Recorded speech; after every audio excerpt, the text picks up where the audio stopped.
Hello friends, मैं Vishal Singh, BCom E learning. Next topic important topic है international marketing में इनको टर्म के लिए international commercial term ICC international chamber of the commerce के द्वारा international chamber of the commerce के द्वारा 11 इनको टर्म्स बनाई गई, जिसमें आपको डिलीवरी पॉइंट से आपके बायर और सेलर एंड बायर दोनों की रिस्पॉन्सिबिलिटी को अलग अलग डिफाइंड किया गया। रिस्पॉन्सिबिलिटी, कास्ट एंड रिस्क तीनों अलग अलग की गई कि किसकी कहां तक आपके लिए लाइबिलिटीज बनती है, उस लाइबिलिटीज पर आप वर्क करते हैं और इसके लिए आपको जिसका जो वर्क क्षेत्र होगा वहां पर होगी। फर्स्ट आप यहां पर वर्ड से ही आप क्लियर हो सकते हैं कि फैक्ट्री से अगर कोई माल आपको बायर परचेज करता है तो सेलर उस फैक्ट्री से उस माल को तैयार करके अब उससे वो फैक्ट्री से पैकेजिंग ऑफ द पोर्ट को पैकेजिंग करेगा, पोर्ट लाइक पैकेजिंग करेगा, जिससे अब वो उसे ट्रांसपोर्टिंग सर्विस पेड करेगा। ट्रांसपोर्टिंग सर्विस से लोडिंग होगी, लोडिंग से वो शिप पर ले जाएगी, शिप तक के वहां के चार्ज को वो पेमेंट करेगा, फिर वहां चार्ज पर शिप पर माल करके एफओबी फ्री ऑन बोर्ड वो रख करके यहां सेलर की रिस्पॉन्सिबिलिटी एंड हो जाती। अब बायर की रिस्पॉन्सिबिलिटी शुरू हो जाए। अब यह शिप ओशियन शिप के द्वारा माल आपके यहां पहुंची, तो ये सपोज दैट कि आपने टोक्यो से परचेज किया, टोक्यो शिप पर फैक्ट्री ने माल रखी, शिप से अब टोक्यो से पोर्ट से अब आपके यहाँ आ रही है जापान से, तो अब आपके लिए यहाँ पर मुंबई पोर्ट पे आई, तो Mumbai port transport to destination जहां पर आप फैक्ट्री ले जाते हैं, इंश्योरेंस और राइस इंश्योरेंस भी कराएंगे और जो भी रिस्क होगी उसके लिए आपके लिए रिस्पॉन्सिबल कौन होगा? बायर होगी। अब आप देख सकते हैं कि FOB specially referred ocean inland waterway transporter of the service, specially ये वाटरवे समुद्र के रास्ते या रिवर वे साइड पर ही यह लागू होता है। एफओबी को आप रेलवे या एयर पर हम लागू नहीं कर सकते हैं। नेक्स्ट है shipper seller release good buyer in the forwarder responsibility for insurance transportation.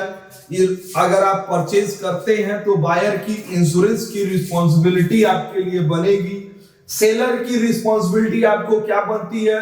Ware house में वह गुड्स को तैयार करता है, उसे वह लोडिंग करती है, ट्रांसपोर्ट टू पोर्ट तक लाने के लिए क्या चार्ज करती है, पोर्ट पर अगर आ गया तो उसको बिल सहित क्या कस्टम की चार्ज देती है, टर्मिनल चार्ज देगी, क्योंकि यहां पर आपको बल्क में आइटम है, क्योंकि इसे कंटेनराइज आइटम में आप नहीं रख सकते हैं, तो बल्क में आइटम अगर आप रखते हैं तो आपको यहां पर terminal charge, loading of the vehicles, क्योंकि आपको टोटल आइटम आप पोर्ट पे लेके आए तो शिप पर भी आप ही को लोड करना पड़े।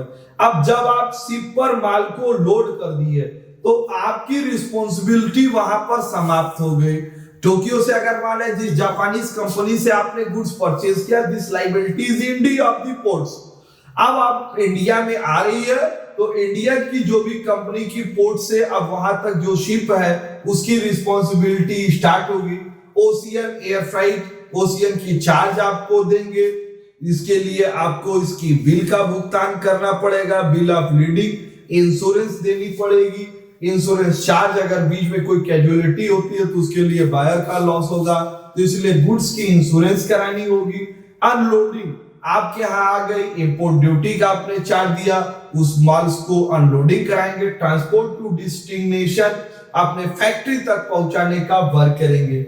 Use sea of the river पर हम लागू कर देते हैं more practical maximum EX work. अभी पिछला आपको बताया कि अदर कंट्री के सिचुएशन के विषय में हम जानेंगे तो हम ईएक्स वर्क करके सफल होते हैं। मैक्सिमम प्रैक्टिकली आपके लिए एफओबी होता है कि जिस कंट्री से हम कोई भी माल परचेज करते हैं तो उसे हम जब भी, जैसे आप फॉर एग्जांपल 50,000 यूनिट है तो हम उसे कहेंगे एफओबी माल हमें भेजिए, एफओबी फ्री आप ऑन बोर्ड, मतलब आप वहां से टोटल माल उसकी पैकेजिंग करेंगे, ट्रांसपोर्टिंग करेंगे, ट्रांसपोर्टिंग करने के बाद शिप पर लोडिंग, अनलोडिंग और कस्टम चार्ज सारा पेमेंट आपका होगा, जिसकी वैल्यू आप प्रोडक्ट प्राइस में ऐड करके हम बताएंगे, बायर उसका भुगतान कर देगी। बायर उसकी इंश्योरेंस और भी जो भी चार्जेज हैं, इंपोर्ट ड्यूटी वगैरह का पेमेंट करेगी, क्योंकि किसी भी अदर कंट्री से जब भी आप गुड्स परचेज करते हैं तो उस बिजनेस की कंडीशन को आपको जानकारी नहीं है,